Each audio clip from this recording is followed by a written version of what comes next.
Así que lo que vamos a hacer es, en la guía de ustedes que tienen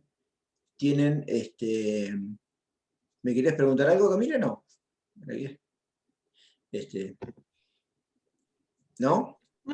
Estaba Pensé revisando que, las cosas de la unidad anterior. está bien, pensé que me estabas mostrando algo. Vamos a, en la guía nosotros tenemos, le voy a compartir en pantalla la guía, que no sé dónde está, esperen un cachito que no la encuentro. Acá está la guía, está bien, ahí vamos.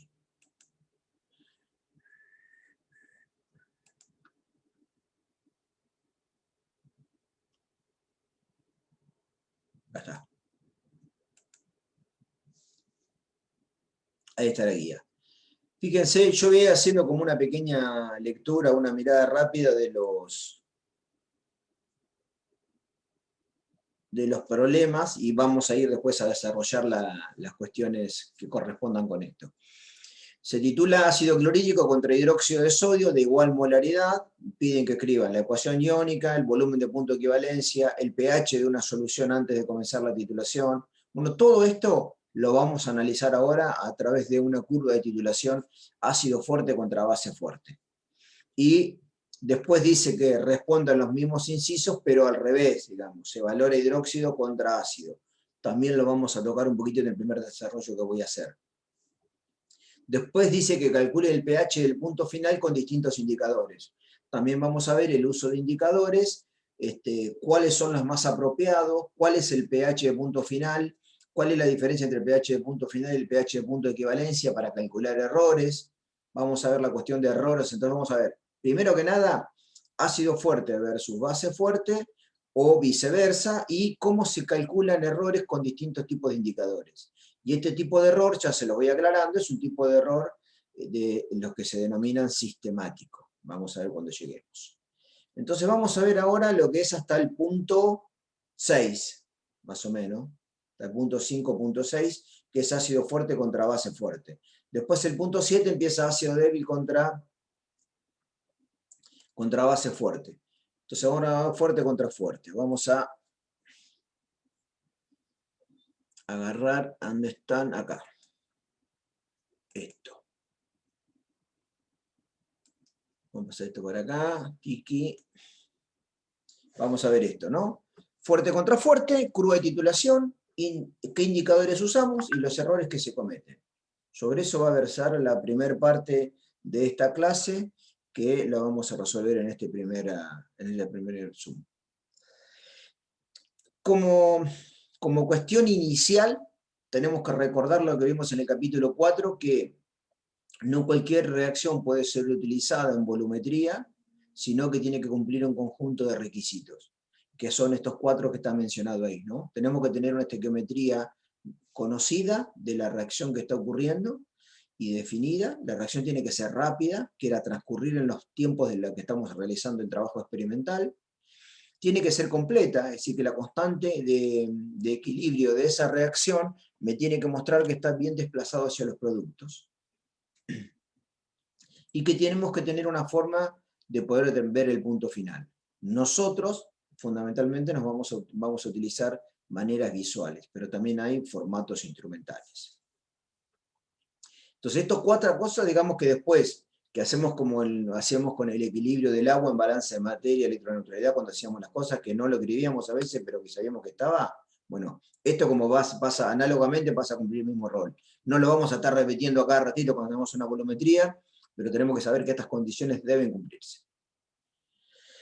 En esta valoración, por ejemplo, de clorhídrico contra hidróxido, que es de lo más común como para empezar a explicar un proceso, yo acá escribí la reacción, que es ácido fuerte contra base fuerte. Entonces, ¿qué escribí acá? La ecuación iónica. Se dan cuenta que ya estoy trayendo a mi saber para poder escribir esta ecuación lo que es cómo se escriben las ecuaciones en formato iónico, porque son un ácido fuerte y una base fuerte. Entonces no escribí ácido clorhídrico más hidróxido de sodio. Directamente hice reaccionar los cationes hidronio con los oxidrilos. Ácido fuerte contra base fuerte. que da agua. ¿Cuál es la constante de esto? Entonces, puedo escribir la reacción, tiene estequiometría definida, sé que esta reacción es rápida y veo la constante de equilibrio de esta reacción. Fíjense que esto que está escrito acá es la inversa de K-Water, ¿sí? Es la inversa de el producto iónico del agua. O sea que esta constante es 1 sobre KW, por lo tanto vale 10 a la 14, porque KW vale 10 a la menos 14. O sea que está desplazada hacia la derecha o hacia los productos completamente, diría, ¿no? Una constante muy grande. Entonces es como que estoy en situación de poder avanzar con lo que estoy pensando. En la bureta vamos a poner el hidróxido de sodio y en Erlenmeyer vamos a poner el ácido clorhídrico. Vamos a arrancar de una situación que acá abajo en el Erlenmeyer, que va a ser nuestra situación de análisis, ahí vamos a estar mirando qué es lo que pasa, arrancamos de un pH ácido. Vamos a graficar pH versus volumen de la base. A medida que vamos agregando un volumen de la base desde bureta, podemos ir midiéndolo y vamos calculando teóricamente cuál es el pH. Después vamos a ver experimentalmente cómo lo trabajamos. Y vamos tomando cálculos de pH y construyendo nuestra curva teórica, que es lo que vamos a ir haciendo ahora. Bien, yo voy hablando y voy agregando, ustedes cualquier cosita me paran, cualquier duda que tengan ahí, me preguntan algo. Bueno, vamos con los datos de lo que planteaba ese problema. 25 mililitros de clorhídrico 0,1 molar contra hidróxido de sodio 0,1 molar. La ecuación ya la habíamos visto cuál era, y lo que me demuestra esta estequiometría es que es 1 a 1. Por lo tanto, se cumple que cuando se completa esta reacción, porque la volumetría, recuerden que es un método de medición de volúmenes para una determinación cuantitativa, es un método cuantitativo, cuando se completa esta reacción, los milimoles de ácido que gasté son iguales a los milimoles de la base que agregué. O al revés, los milimoles de ácido que tenía igual a los milimoles de base que agregué. La relación es 1 a 1, se cumple esta estequiometría. Entonces yo puedo de acá calcular cuál es el volumen de la base para hacer esta completitud de milimoles que estoy mostrando en esta igualdad. Despejo de acá, volumen de la base, que es lo que está variando, lo que estoy agregando desde bureta, ¿está bien? Entonces, ¿qué volumen de la base tengo que agregar hasta que se llega a esta igualdad? Eso es lo que se conoce como volumen de punto de equivalencia, que es teórico. Como en este caso las molaridades son iguales y la relación es 1 a 1, el volumen de base que tengo que gastar para llegar al punto de equivalencia son 25 mililitros. ¿Sí? Lo despejo de acá, digamos, ¿ves? Es visiblemente fácil la cuenta, digamos, en este caso. Para estudiar la curva que vamos a trazar, vamos a organizarnos de la siguiente manera. Esto es una mirada organizativa que es bastante piola y que nos ayuda, creo yo, a entender bastante bien y evitar algunos errores. Que es, si bien la curva, digamos, es completa, nosotros como que analizamos distintas partes de la curva.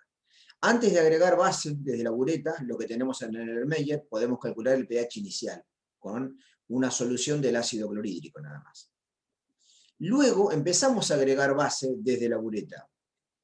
Y tenemos, de acuerdo a esta ecuación, podemos tener distintos momentos. Podemos tener un momento en el cual los milimoles de base que agrego son menores que los milimoles que tengo de ácido. O sea que no completé la reacción. Se dice que estamos antes del punto de equivalencia.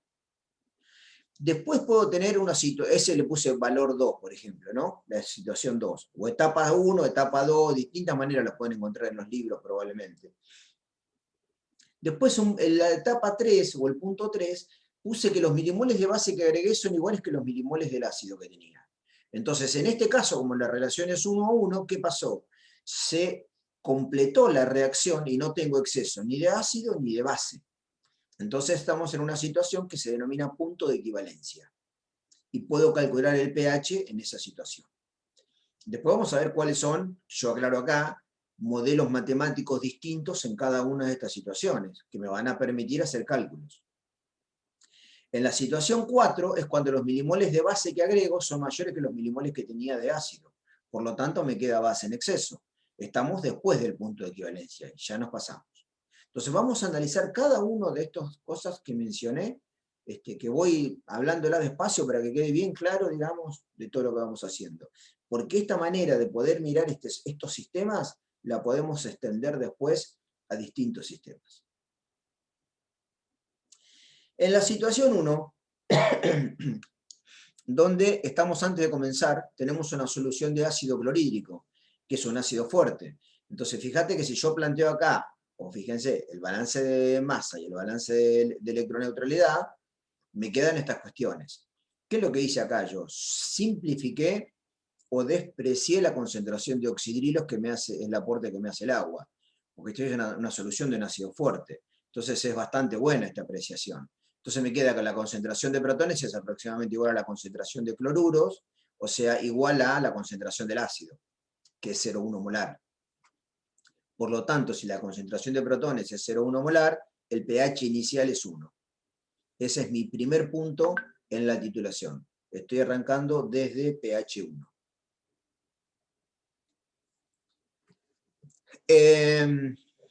Vamos a la segunda situación. Cuando empezamos a agregar, base, pero no llegamos al punto de equivalencia. O sea que los milimoles de base que agregué, estos milimoles de base que estoy agregando, que lo que agrego de bureta, son menores que los milimoles de ácido que tengo en el Erlenmeyer. Bien, estoy antes del punto de equivalencia. Esta es la ecuación que ya conocemos, digamos que le escribimos al comienzo, ¿no? Entonces, ¿cuántos milimoles tengo yo de ácido inicialmente? Los puedo escribir, como es una solución, como volumen por concentración. Y los milimoles de base que agrego, puedo medir el volumen y sé la concentración. Entonces, si los milimoles de base son menores que los del ácido, estos se agotan, ¿sí? Es un reactivo limitante, está en defecto, se consumen todos. ¿Y qué me va a quedar? Me van a quedar sobrando milimoles del ácido fuerte. Entonces los milimoles de ácido fuerte van a ser igual a los milimoles que tengo menos los milimoles que agregué de base. Entonces, ¿cómo calculo el pH ahora acá?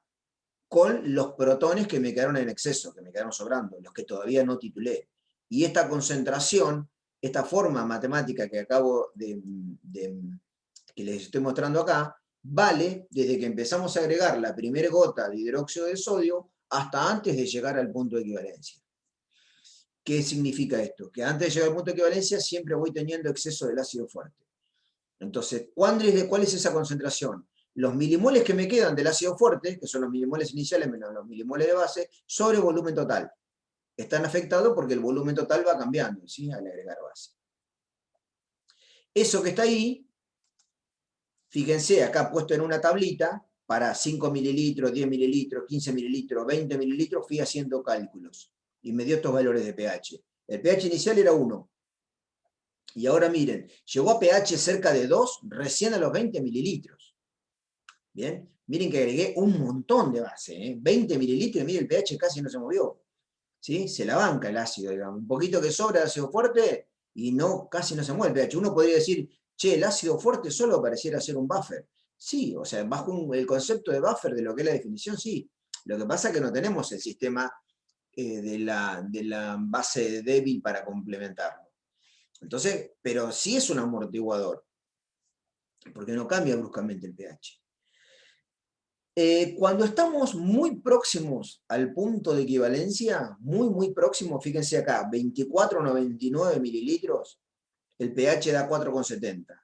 Acá está más o menos hecha la curva, como si lo hubiese hecho yo con la mano casi, aunque la hice con el Excel, pero miren más o menos cómo viene acá y los valores que me dio. Digamos, ¿sí? Imagínense que esta curva de como esto no hace este valle acá, no hace esta pancita. Me lo hice así el Excel, no encontré manera de que lo hiciera mejor, pero bueno, quedó así. Esto acá vendría más o menos así, digamos. Ahí. No lo mejoré demasiado, pero...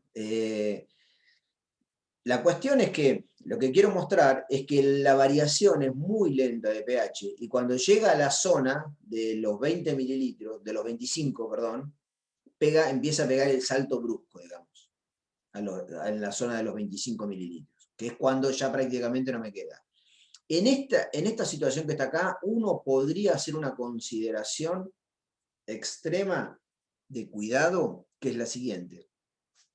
Es decir, como los milimoles que me quedan de protones en exceso son muy bajos, voy a tener una concentración muy baja, entonces, ¿qué puedo decir yo? Puedo decir que lo que supuse al principio ya no es tan así, que es esto que está acá, miren. Yo acá supuse que el aporte de protones del agua, o sea que la concentración de oxidrilo era muy pequeña respecto de lo que tenía de cloruro. Pero ahora, como está todo tan diluido y me quedan tan pocos protones en excesos, o sea, el aporte que me hace del ácido fuerte de protones es muy pequeño. Entonces, a lo mejor es comparable con la cantidad de protones que me hace el agua. Entonces, en esta situación, yo podría resolver la cuadrática. No despreciar acá, ¿sí? Como hacíamos en electroneutralidad de balance materiante, y podríamos resolver la cuadrática. Si alguien que no soy yo, que fuese más turro, se los pediría, pero no lo vamos a hacer, digamos, tampoco ponerlos en esas situaciones, digamos, de excepciones, digamos, ¿no? Más importante que manejen cómo es el concepto de esto. Bueno, ¿qué pasa en la situación 3 cuando llegamos al punto de equivalencia? Se igualaron milimoles de base y milimoles de ácido. Entonces, lo único que tengo ahora es agua, no me quedó. Entonces, todos los protones y oxidrilos que yo tenga en solución provienen de la autoprotólisis del agua, que es K-water igual a protones por oxidrilos. Donde la concentración de protones, como no tiene otra fuente más que el agua, y la de oxidrilos, que no tiene otra fuente más que el agua, porque no hay exceso de ninguno de ellos, son iguales. Por lo tanto, la concentración de protones es raíz de KW y el pH me da 7. O sea que estoy más o menos en la curva llegando acá. Acá tenemos que tener cuidado porque muchas veces nosotros tenemos la tendencia que en todas reacciones de neutralización o ácido-base el pH 7. Y esto es una particularidad cuando hacemos ácidos fuertes contra bases fuertes. De lo contrario, no es así. Vamos a ver qué pasa en el punto 4 ahora. Cuando tenemos un exceso de base. Los milimoles de base que agregué son mayores que los milimoles del ácido. Estamos después del punto de equivalencia, entonces, ¿qué me pasó ahora? Ahora voy a tener exceso de base fuerte. Se consume todo el ácido y ¿cuántos milimoles me van a sobrar de base fuerte? Los milimoles que agregué menos los que reaccionaron. Entonces la concentración de oxidrilo son los milimoles de base fuerte menos los milimoles de ácido fuerte que tenía, dividido volumen total. Y después del punto de equivalencia, acá más o menos completé la curva en trazos medios raros, pero bueno, más o menos quedó ahí la curva, digamos, completa de qué pasa cuando nos vamos a 30 mililitros, 35 mililitros. Se dan cuenta que los cambios, cuando hay exceso de ácido fuerte o exceso de base fuerte, las curvas son bastante planas, digamos. Digamos que es o esta parte superior, exceso de base fuerte, o esto que era exceso de ácido fuerte. Esta curva va a tender asintóticamente a un valor de pH 13, porque en este caso particular el hidróxido de sodio es 0,1 molar. Entonces, ¿cuál sería la situación a un agregado infinito de base? Que tenga base 0,1 molar. Pero siempre tengo la pequeña, por decirlo de alguna manera, mancha inicial de la pequeña alícuota de ácido clorhídrico que tenía inicialmente. Entonces nunca llego a una solución 0,1 molar de ácido. Voy tendiendo hacia eso, cada vez se parece más. Si yo en el infinito tengo una situación de una solución de hidróxido de sodio 0,1 molar, el pOH me daría 1. Por lo tanto, el pH me daría 13. Por eso les digo que esto tiende asintóticamente a pH 13. Entonces arrancamos de pH 1 y tendemos hacia pH 13. Bien, entonces estas serían las distintas partes de cómo pensar una curva de titulación de un ácido fuerte contra una base fuerte. ¿Alguna pregunta con esto?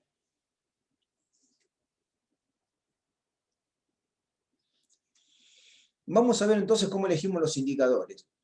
Los indicadores son especies químicas que cambian de color que tienen que tener o sea, nosotros lo tenemos que elegir de forma tal que ese cambio de coloración del indicador se dé lo más próximo posible a nuestro punto de equivalencia, que es el punto teórico. Este punto, este pH, donde cambia de color el indicador, es lo que se conoce como punto final. Y es un pH experimental, es un dato experimental. ¿Cómo elegimos el indicador y qué error cometemos? Bueno, lo vamos a ver acá. Acá está la curva. Esta zona que está marcada acá es donde tiene que cambiar de color el indicador que utilice yo. Sería lo ideal, digamos, que se maneje en esa zona. Y podemos ver acá que para un mismo volumen se produce un gran cambio de pH, digamos, ¿no? Esto sería lo que estaría muy bueno para mis curvas de titulación, que sean de este tipo. Vamos a ver ahora qué pasa con el tema de los indicadores. Nosotros nos pueden plantear dos cosas. Que nos dan un indicador y nos dicen con ese indicador qué error se comete en la titulación. O la otra situación es que nos digan si el error que se quiere cometer, por ejemplo, es 0,1%, ¿qué indicador elegiría de la siguiente lista? Son como las dos opciones, digamos, que yo planteo acá. Digamos, usamos un indicador determinado, ¿qué error cometemos? O qué indicador debería elegir para cometer determinado error. Voy a la ecuación base de lo que es la situación del error relativo porcentual que se comete en una titulación, que es el error absoluto sobre el valor aceptado por 100. ¿Y el error absoluto qué es? Es la diferencia de milimoles que tengo entre los milimoles experimentales que agregué respecto de los milimoles teóricos. O sea, milimoles experimentales menos milimoles teóricos. Si esto no hay diferencia, el error es 0. ¿Bien? Pero generalmente hay una pequeña diferencia en la cuestión experimental entre estos milimoles que agregué respecto a los teóricos. Dividido los milimoles teóricos, todo multiplicado por 100. ¿Cuáles son los milimoles experimentales? Volumen de punto final por concentración de la base. Los milimoles teóricos, volumen de punto de equivalencia por concentración de la base, y los milimoles teóricos acá, volumen de punto de equivalencia por concentración de la base. Entonces puedo, en todos estos casos, simplificar concentración de la base. Está bien que está en todos lados. Y la ecuación me queda más sencilla de esta manera, que el error relativo porcentual es igual a volumen de punto final menos volumen de punto de equivalencia sobre volumen de punto de equivalencia por 100. ¿Bien? Entonces, con esto, esperen, se me salió la pantalla. ¿Dónde estaba? Acá. Decía que con esto ahora que yo conozco, voy a ver qué pasa con algún indicador que me den y cómo hago cálculos. Miren lo que pasa acá. Tengo una curva de valoración donde voy a usar, por ejemplo, verde, bromo, cresol o fenosteridina. Lo primero que me tengo que dar cuenta, como se darán cuenta, se tienen que dar cuenta de muchas cosas, digamos, ¿no? Ya venimos, me tengo que dar cuenta de esto, aquello, bueno. Es una situación donde cuando se ponen cancheras, no pasa nada, digamos, y todo fluye. Pero uno tiene que ir teniendo en cuenta todos estos detalles, no mecanizar cosas. Cuando uno tiene verde de bromo cresol como indicador, recuerden que nosotros teníamos la bureta con el hidróxido de sodio y teníamos el Erlenmeyer con el ácido clorhídrico. Acá teníamos el ácido clorhídrico. ¿Para qué pongo todo esto? Para recordar que arranco de pH ácido, de acá abajo. ¿Está bien? Entonces, si yo pongo verde de bromo cresol, va a tener este color, el color de 3,8. Entonces, cuando yo empiezo la titulación, acá voy a ver en el Erlenmeyer color amarillo. Agrego hidróxido de sodio, agrego. Cuando llega el momento que se completa la titulación, aumenta el pH del Erlenmeyer, y cuando aumenta el pH, el indicador va a cambiar de la forma ácida a su forma básica, que es de color azul. ¿A cuándo ocurre esto? A pH 5,4, o sea, más o menos por acá. Entonces, mi pH de punto de equivalencia, ¿cuánto es? 7. Si mi pH de punto final es 5,4, ¿qué quiere decir? El punto final, donde yo paré la titulación, fue antes del punto de equivalencia. Todas estas cosas que estoy diciendo que parecen lógicas y sencillas, las tienen que tener bien claras, porque si no nos equivocamos en las cuentas. Fíjense toda la cuestión, el silogismo que voy armando, de cuestión de proposiciones para concluir qué voy a hacer, qué cálculo voy a hacer. Entonces, primero, uso este indicador, tengo que ver dónde termina la titulación. Termina en 5,4, ya me di cuenta de eso. Ahora me tengo que dar cuenta que 5,4 está antes del punto de equivalencia, porque vengo de ácido a base. Si terminé antes del punto de equivalencia, entonces lo que me voy a dar cuenta es que el volumen que voy a gastar va a ser un poquito inferior a 25 mililitros. No sé si mucho o poco. si estoy antes del punto de equivalencia, en cuál situación estaba de todas las que pergeñé al comienzo, de la situación 1, la 2 y la 3. Dije, estoy antes del punto de equivalencia, pero no estoy a no agregar nada, sí estoy agregando, pero no llegué. Entonces estoy en la situación 2. Y en la situación 2 lo que tengo es un exceso de ácido fuerte todavía. Bien, entonces todas esas cosas me las voy dando cuenta. Tengo un exceso de ácido fuerte. ¿Para qué me sirve eso? Para ver que tengo que plantear esta ecuación. Tengo que trabajar con esto. Con el modelo matemático que habíamos charlado, que me vale cuando estoy haciendo la curva de titulación hasta el punto de equivalencia, que era los milimoles de ácido menos milimoles de base sobre volumen total. ¿Cuál es la concentración de protones? 10 a la menos 5,4, porque dijimos que termina acá, punto final. Los milimoles de ácido los conozco, eran 25 por 0,5, por 0,1, perdón. El volumen de ácido lo conocía, 25 mililitros. La concentración de la base la conozco, 0,1 me dijeron. ¿Cuál es mi incógnita? El volumen de base que agrego para llegar a tener esta concentración de protones. Entonces de acá despejamos volumen de la base y me dio 24,998. Como son valores muy pequeños acá, conviene no redondear. ¿Está bien? Porque capaz que, fíjense que los errores a veces son menores a 0,1%. Entonces, si uno redondear acá te queda 25, el error te da 0. Entonces, estamos buscando cuál es esa cuestión del error que hay. Entonces, hay que sostener algunos decimales.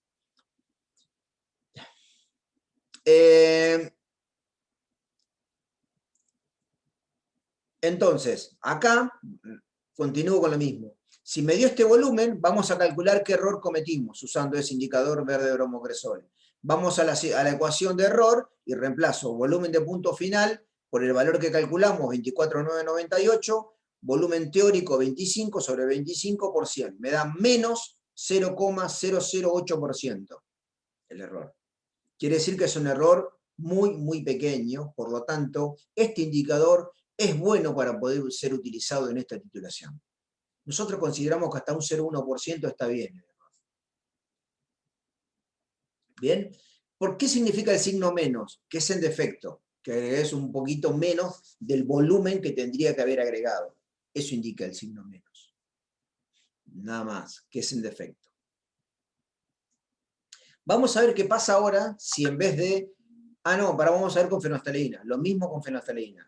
La misma titulación, pero en lugar de usar verde bromo que nosotros usamos fenolftaleína. Ahora cambia el 9,6, porque lo mismo. Vamos de ácido a base, como dije hoy. Por lo tanto, bien, voy a cambiar el 9,6. Si cambio el 9,6, estoy después del punto de equivalencia, porque era 7. Si estoy después del punto de equivalencia, ¿en qué situación estoy? En exceso de base fuerte. O sea que el modelo matemático ahora es este. La concentración de oxidrio son milimoles de base menos milimoles de ácido sobre el volumen total. Si pH es 9,6, pOH es 4,4. Por lo tanto, la concentración de oxidrio es 10 a la menos 4,4. ¿Cuál es mi incógnita? Otra vez volumen de la base. Despejo, hago los cálculos y me dio 25,02 mililitros. Por lo tanto, fíjense que el volumen es un poquitito mayor que 25, lo cual es esperable porque estoy diciendo que cometo un error en exceso. Estos errores son de tipo sistemático, habíamos dicho, porque acá, si yo uso fenolftaleína, nunca voy a cometer un error en defecto, siempre va a ser en exceso, porque estoy después del punto de equivalencia de esta titulación, ¿bien? Siempre va a tener el mismo signo el error. Y cuando hago el cálculo del error relativo porcentual me da 0,08%, positivo porque es un error en exceso. ¿Bien? Vamos a ver qué pasa ahora si nos piden que el error relativo porcentual sea menor a 0,1%. ¿Tienen alguna pregunta hasta acá? ¿No? ¿Sí, Camila? No. Dale. Yo tengo una pregunta, no es muy técnica. Me preguntaba si se puede agregar más de un indicador. Generalmente no, porque vos no, cuando tenés más de un indicador, uno puede a veces utilizar algunos indicadores que llaman mixtos. Esos indicadores se utilizan generalmente para preparar papeles de filtros embebidos en indicadores mixtos. Y que esos indicadores mixtos tienen la propiedad de poseer diferentes colores a distintos pHs, pero los indicadores que vos pones ahí varían en determinadas zonas. Si yo pongo más de un indicador que viran en la misma zona, por ahí no me doy cuenta bien dónde fue que terminó la titulación. Tiene que ser bien claro esto. No puedo cometer un error visual de que no estoy viendo bien, ¿ya se puso fucsia o no está? O sea, y no sé bien qué pH me quedó. Necesito que sean bien determinantes. Esos indicadores mixtos que te digo que se usan para papeles, para embeber papeles, entonces esos papeles, como los indicadores no se solapan en general, no están, digamos, pisándose, entonces podés usarlos porque en distintos rangos de pH van dando distintas coloraciones. Pero en las titulaciones en general usamos un solo indicador. Buenísimo, gracias. Bueno, nos queda la valoración ácido-base fuerte.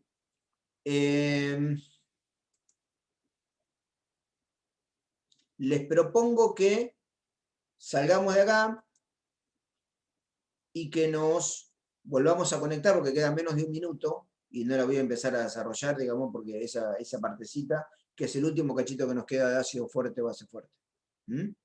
Salimos y volvemos a entrar, y seguimos con esa parte.